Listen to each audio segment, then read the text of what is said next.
Welcome back to the news, everyone. Today we've actually got a really nice bit of news that I wanted to cover. It's some real good stuff with Jagex. Not that Jagex have necessarily done the real good thing, at least at the start of this story. So, old school RuneScape, it's just a great thing. I mean, come on, even if you're like me and you don't play it right now, perhaps you, like me, played it as a kid. It's a pretty big thing for me growing up. And one of the cool things that's happened in the RuneScape space, beyond OSRS being a thing, is the idea of custom clients. And this is where we get onto RuneLight and RuneLight HD. So, earlier this week, Jagex, who develop RuneScape, moved to block the release of RuneLight HD the day before it was meant to launch. Even though the HD version had been in development for a long time. They could have done this at any earlier point when the developer hadn't put hundreds and hundreds and hundreds and hundreds of hours of work into this. They could have, but they didn't. So if you're wondering what all of this is, basically this is, to do a big TLDR, a HD version of RuneLight, and RuneLight is an open source third-party RuneScape client, right? And basically RuneLight HD is a project that sought to update the classic OSRS look with better shadows, increased draw distance, and improved textures. And if you actually look at the developer's YouTube page, it just looks great. It really does look great. It gives me a massive gut punch of nostalgia, and I think that basically means mission accomplished. So this developer, 117scape, dedicated 2,000 hours over 2 years of development, which sadly led to this message being posted. Look at the number of upvotes. 76.4 thousand. I think that's not only because people really wanted this to be a thing, and a lot of people use RuneLight. It's not only that. It is because the timing. Because this is a thing that had been known about for ages.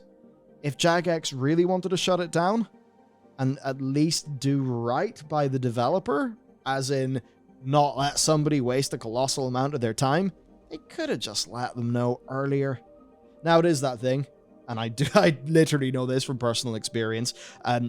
Doing projects like this, absolutely at your own peril. I mean, for our thing, WoW Tales, we looked through the relevant Blizzard policies of what a World of Warcraft add-on can do, and we were actually okay by all of those.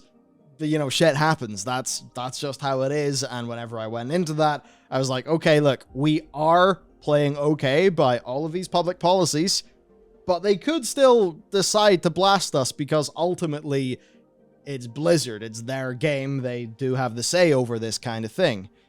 So I'm sure with 117 it was a similar situation, just that with the development of this being quite public over quite a period of time and people being really excited about this, you would have expected Jagex to have reached out a bit earlier. Now, they released a message on the 7th of September. They said in this blog post, "We'd like to clarify our stance on third-party HD clients and other projects that seek to radically change the visual appearance of the game. We know we've got lots of questions. We think this will provide the clarity we need. Yesterday, we contacted the developers of known HD projects and asked them to stop development of their projects, and in bold, because this is a project we are directly investigating at Jagex. We look forward to be able to share progress as our own in-house project with Old School's visuals unfolds. Whilst we know this might be disappointing to those of you who are following third-party projects closely, we hope you understand our position, and we look forward to working with you as the project evolves." So there you go. That was their initial statement, very much just saying, we're doing this ourselves, and we've asked all these people to stop development. Again, you could have done this at any time earlier than the day before it was going to come out, because you almost certainly knew, didn't you, Jagex? So, that's basically where we thought this story was going to end. Policy change, and that's that. Now, 117 even offered collaborative control over the visual style of RuneLight HD, so that it could look, well, in line with what Jagex think that RuneScape should look like. No, that was shut down as well. So basically, the compromises didn't work, and these were even compromises like RuneLight HD only being available until Jagex released their own update. And that was actually declined outright. Now that shows you, at the very least, what the big decision makers, or perhaps the legal advice at Jagex, wanted to do. But this is where the power of the community comes online. And this is the great thing. You know? Developers are... It's important to be good to their community. And this was not a popular move. This is actually great. These are some scenes from Falador. Where, you know, you can legit see a little sit-in protest, right? Basically just players being like, okay, sure, Jagex. Well, we riot. I think that's just really cool. You, of course, saw 74,000 upvotes on that Reddit thread. Now, some, you know, of course, with this sort of thing, shit was flung at staff. And I'd say, obviously... That's not the move to make. But I'd also say there is a degree of living in reality, and when you do a controversial thing, I'll expect for unreasonable things to happen. You know, you do have to have a conception of what you may be putting your staff through whenever you do something that you know the community will absolutely hate, right? And that is an important part of business leadership. So the good news about all of this and the player protests is just that it's kind of worked. Jagex have walked back their initial decision to block RuneLight HD, and they did so in just one day. So I think the community just made it real damn clear. And I think that's great, especially because it's OSRS. That's a game that exists because of the community. A game that is in fact developed with community polling being a part of the development process, right? And that is all, by the way, really cool shit that generally I really do commend Jagex for. Actually listening to their players, doing all that great stuff. So a massive thumbs up. This is just the sort of thing where when you're dealing with a company, things can happen, I suppose. So the good news, right? Jagex has reached out to me to establish ongoing communications regarding how we can move forward. I'm in talks with Maud, Sween, Isa, and Mac, who are all lovely people and are not personally responsible for yesterday's decision to shut down RuneLight HD. That goes for the rest of the old school team as well. And that is another thing. Often you see companies do wildly unpopular shit, and the actual frontline staff kind of hate what their company's doing. And I've seen that happen many, many different times.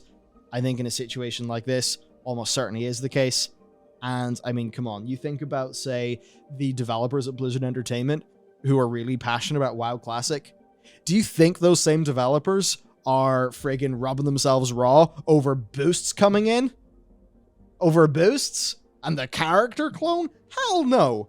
Those developers are going to hate the shit that their company is doing, but that's probably the sort of thing where they're like, well, I've got my job to do, and this is Classic, so let's make it as good as we can, even if the monetization people are going to be doing those terrible things. So remember, frontline staff are often far closer to the player experience, and often do not agree with the big things that their company, you know, will do.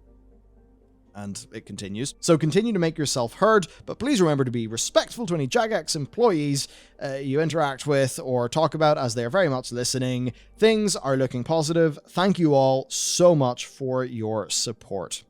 And Jagex have actually reached back out to 117 to discuss how to make RuneLight HD a bridge to their own upcoming HD project, and here is their blog post.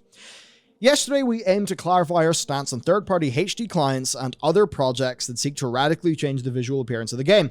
We hear your feedback loud and clear, and we've been discussing that feedback all day, and while discussions continue, we absolutely intend to act on it. Our conversations today have also included 117scape and Adam from RuneLight, and we're actively exploring options and how we can work together to offer 117scape's plugin as a bridge until our own version is ready for release.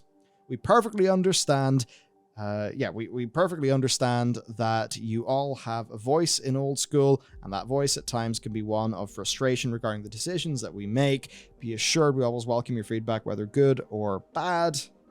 And they essentially go on. They do mention, sadly, they've seen unacceptable levels of abuse towards individual staff members and social media, which we won't tolerate. Talking about the team being full to the brim with passion and stuff like that, and just calling people to remember it. I mean, yeah, that bit's fair enough. The bit that really matters is the the good change, being made here. Now, what I would say is there is an interesting thing here where if this is going to be a bridge to the official one, and this guy has just went and done 2,000 hours of work, but if that bridge is going to be like officially sanctioned, there just is that little bit of me that honestly, if I was in this position, where if I was in this position, frankly, I'd pay the guy. And it's the sort of thing where, do you have to? No.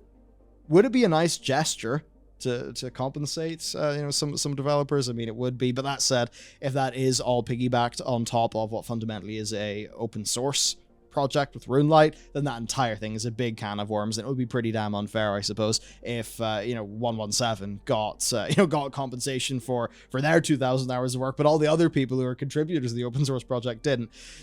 So I suppose I can understand that as well. I think fundamentally, if this does reach a satisfactory conclusion for the developer in question, then I'm happy with it. So there you go. This just shows that, again, make your voice heard. That's what you've got to do, right? I mean, how many companies try to pull a fast one on you? How many times have we seen big dramas? People saying, like, no, we're not going to take that. And actually some good change happening. This is a great example of that. Even if you take a game like World of Warcraft, the other one we've covered a lot of, we pretty much, lost our shit a bit with patch 9.1 because it was not good enough. It had loads of baffling anti-player time-wasting bullshit in it. It was a terribly conceived from a design perspective patch in terms of its systems and many aspects of its reward loop. Patch 9.1.5 is doing what it can to fix those problems. Now, I'm not going to say that, oh, there we go, job done, it's all good. But that just does show, don't be one of those people who says, oh, it's only beta. Don't give it. No. If you've got an opinion, let it be heard. Do so respectfully. But still, don't be afraid to be firm but respectful, and do make your opinion, be heard. Now, the whole respectful angle is the right way to do it.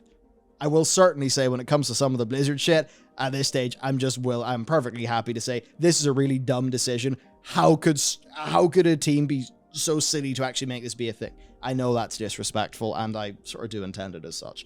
But, that's that's a longer discussion about what has been a multi-year design disaster, whereas this is a singular blip where after the salt has flown, the correct decision has been made.